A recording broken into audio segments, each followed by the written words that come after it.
beneficial. Students, hope you will be safe and sound.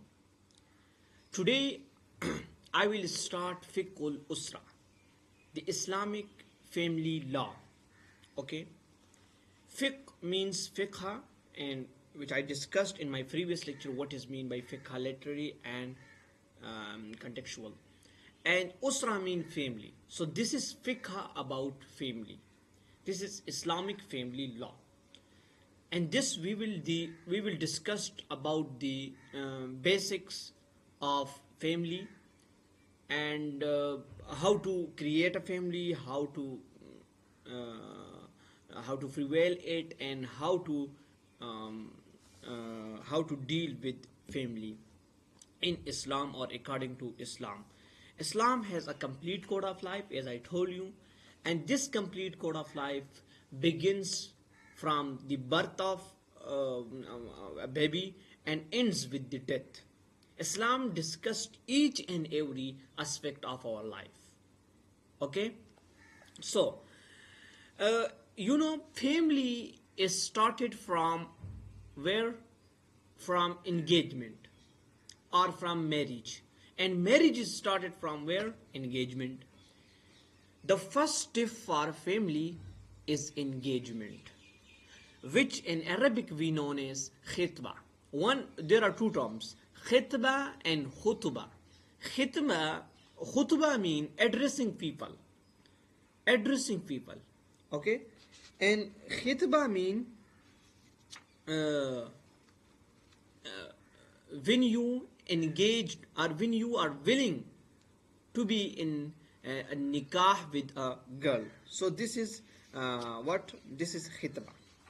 So today we will discuss khitba.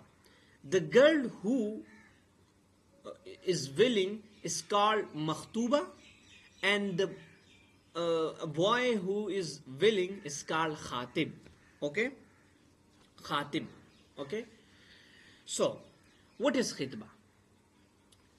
Let's read its definition. Okay, I am using for this Fiqhul Usra the book named with Ahwal al-Shakhsiyya, because when you see the book, when you see the definition, your this definition will be put in your mind, and you will be remember it for long time. Okay, so what is khitba? هي طلب الرجل يد امرأة. This is the willing of a man. يد امرأة yani hand of a woman. So what is mean? He is willing to be in marriage with her. معينة للتزويج,